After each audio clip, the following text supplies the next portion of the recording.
E aí galera, tudo bem com vocês? Vamos aí para mais um giro de notícias sobre o Cruzeiro com questões importantes que têm movimentado o ambiente do nosso clube. Meu nome é Emerson Araújo, esse é o canal 6x1 e desde o início eu peço para você deixar o like no vídeo, se inscrever no canal caso ainda não seja inscrito e usar os comentários para opinar sobre cada um dos temas. Sempre lembrando ainda que o vídeo é feito com patrocínio do OneFootball, que é o maior aplicativo sobre futebol do planeta. Nele você encontra tudo que envolve esse universo do futebol, tem notícias, estatísticas, transferências, vídeos, transmissão de alguns campeonatos como o francês e o alemão. O OneFootball é um aplicativo totalmente gratuito que está disponível tanto para Android quanto para iOS e o link para você baixá-lo está aqui na descrição do vídeo. E antes de começar com as notícias, fazer um agradecimento a quem se tornou membro aqui do canal 6x1, tá? Que dessa vez foi apenas o João Araújo. Muito obrigado, João Araújo, pela força. Quem puder e quiser também se tornar membro do canal 6x1, fique à vontade, né? Faz aí a sua adesão neste botão Seja Membro, que tem informações de valores e tudo mais, benefícios também, e participa lá com a gente do grupo de WhatsApp. Demorou? O Cruzeiro treinou nessa manhã de quarta-feira e fechou a preparação para o duelo de amanhã, Cruzeiro e Juazeirense, 4h30 da tarde,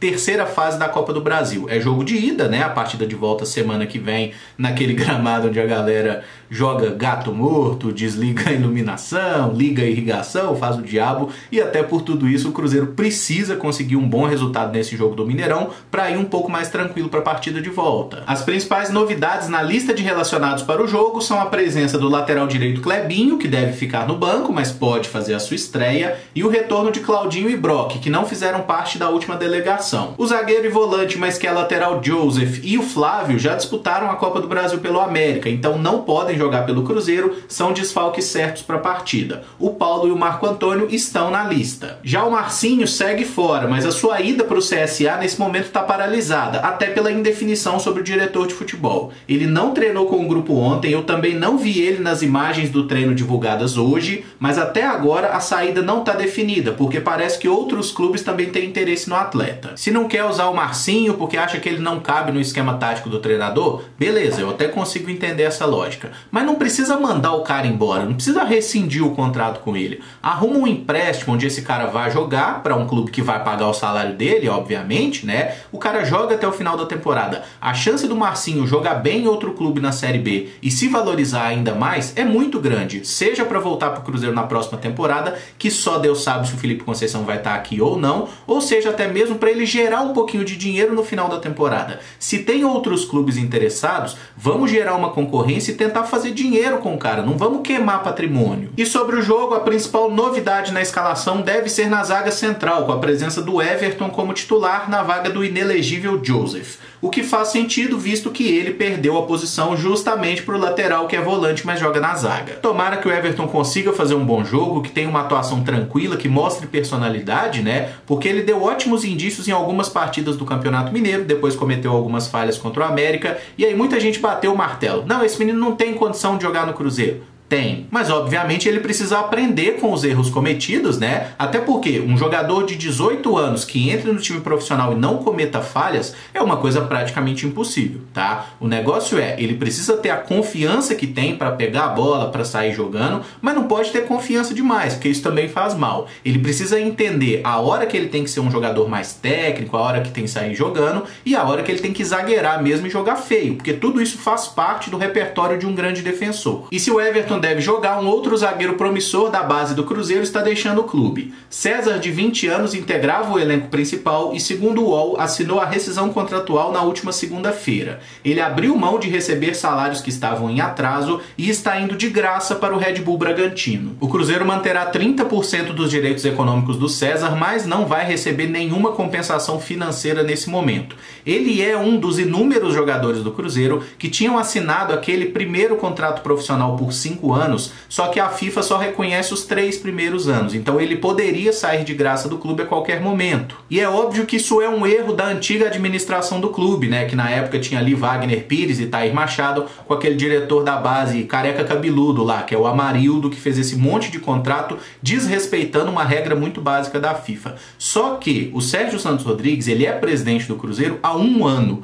Um ano é tempo mais do que suficiente para procurar o staff de todos esses jogadores, acertar a renovação e a gente não perder nenhum atleta de graça, mas isso não aconteceu. E nem é falta de aviso, porque no início desse ano a gente perdeu o Alejandro dessa mesma forma, né? O Alejandro que foi jogar lá no Dallas dos Estados Unidos. Então havia tempo sim para tratar uma renovação e a gente não perdeu o César dessa forma. E tem outros jogadores do Cruzeiro, o próprio Kaique que está no elenco principal, o Danilo lateral direito, o Ageu volante, tem uma série de jogadores que estão nessa situação que se o Cruzeiro não correr contra o tempo e conseguir a renovação de contrato, vai perder diversos jogadores de graça. Inclusive, a boa notícia de hoje é que o goleiro Rodrigo Basílio, que estava nessa situação, renovou o contrato com o nosso clube até agosto de 2024. Ele joga na base do Cruzeiro desde os 13 anos e tem também passagem pelas seleções de base. Então, por mais que a diretoria tenha comido mosca em diversas situações até agora e que já deveria ter resolvido todas essas pendências, né? Não era para deixar chegar na situação que deixou, ainda dá tempo de resolver. Então eu espero que o clube corra atrás desses jogadores, dos seus staffs,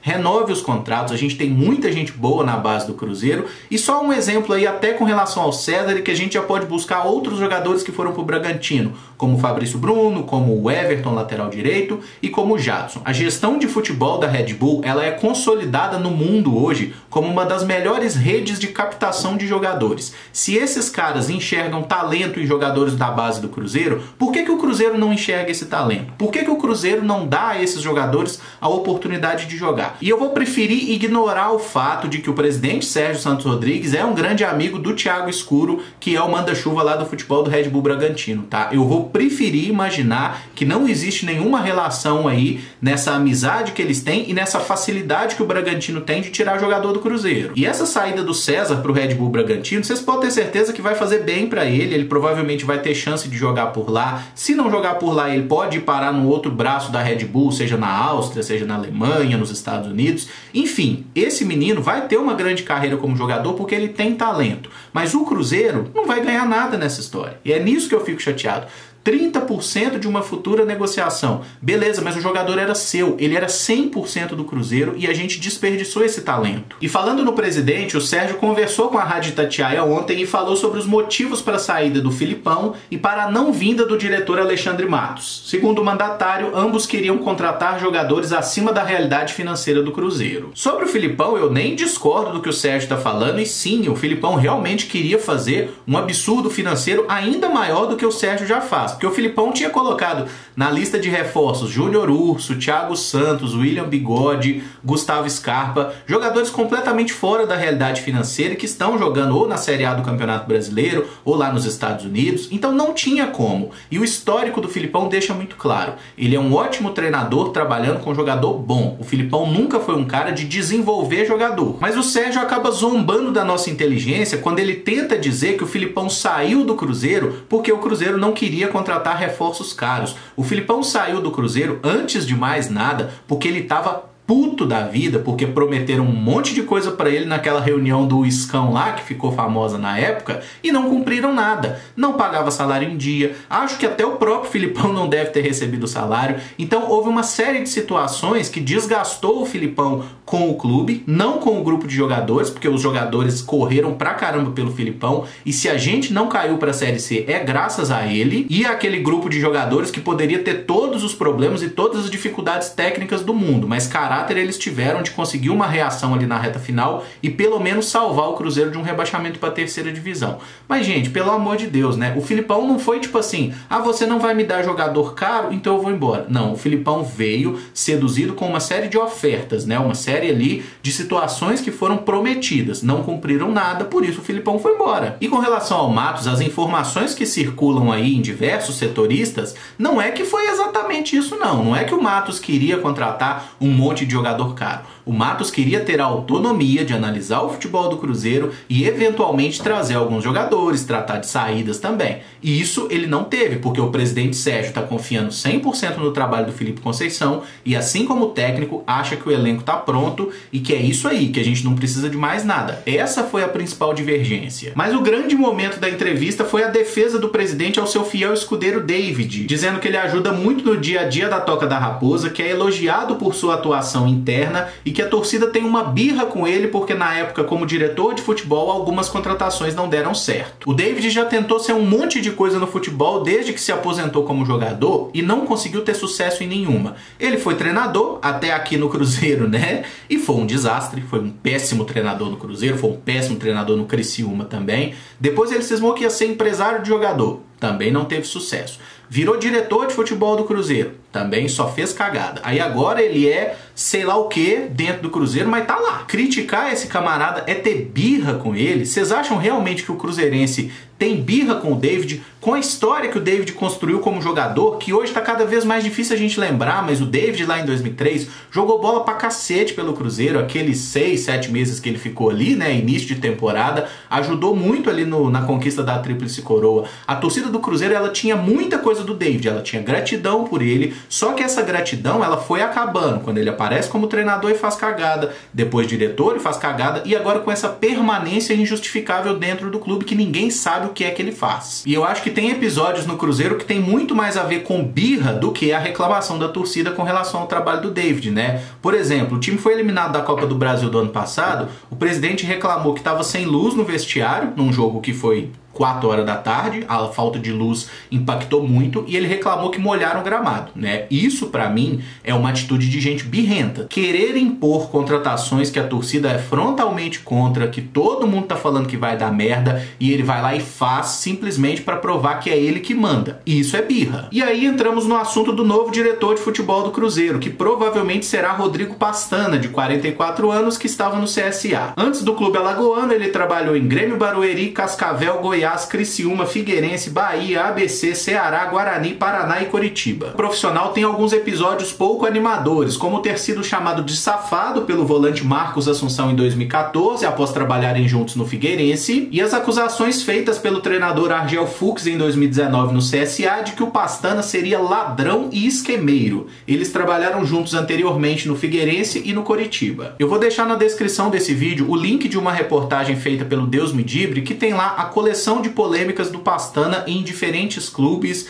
porque assim, tem muita coisa estranha e coisas de diferentes naturezas, até uma acusação de improbidade administrativa de quando ele trabalhou no Grêmio Barueri. É um negócio assim complicado. Se ele é culpado ou inocente de cada uma dessas polêmicas, quem tem que decidir isso aí é a justiça, ele que se resolva com quem xinga ele ou com quem deixa de xingar, tá? A questão é um cara que tem um passado controverso, uma série de polêmicas. O Cruzeiro é um clube que vem de uma série de polêmicas, de problemas, é um clube que foi saqueado. Será que é uma boa ideia trazer um camarada com um passado desse para um clube que já está tão conturbado? No âmbito esportivo, o Rodrigo Pastana ele conseguiu alguns trabalhos de sucesso. Ele conseguiu 7 acessos no Campeonato Brasileiro. Foram 5 da Série B para a Série A e 2 da Série C para a Série B. O problema é que ele também fez alguns trabalhos que culminaram em rebaixamento, por exemplo, no Paraná, no Coritiba e no ABC. E eu não sou esse tipo de torcedor que acha que a torcida sempre sabe o que é melhor pro clube. Não, tá? Até porque a torcida, ela tem uma facilidade muito grande para entrar em barca furada, especialmente quando a gente tá falando de um camarada populista que chega falando o que a torcida quer ouvir, que a federação é clubista, que a imprensa é isso, aquilo.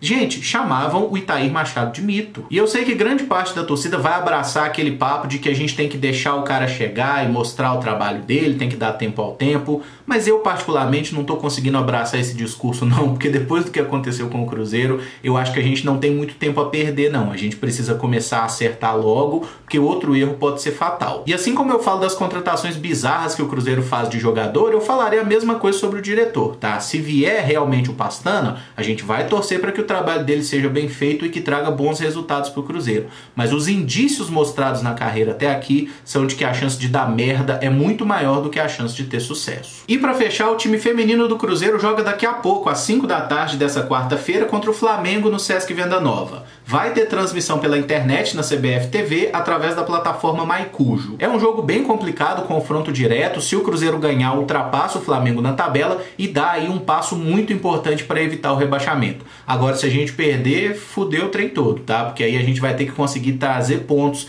de jogos contra Santos e Corinthians, que são realmente confrontos muito complicados, né? Então, 5 horas da tarde, transmissão lá na CBF TV. Vamos torcer para que dê tudo certo. E esse vídeo fica por aqui. Se você gostou, eu peço que deixe o like. like, se inscreva no canal caso ainda não seja inscrito e use os comentários para opinar sobre cada um dos temas. Amanhã cedo tá no ar o vídeo de pré-jogo de Cruzeiro e Juazeirense, né? E vai ter uma novidade também na hora da partida. Eu vou participar de uma live lá, de uma transmissão, uma jornada esportiva com os caras lá do canal Camisa de Força. Mas amanhã eu explico melhor para vocês tudo isso, tá bom?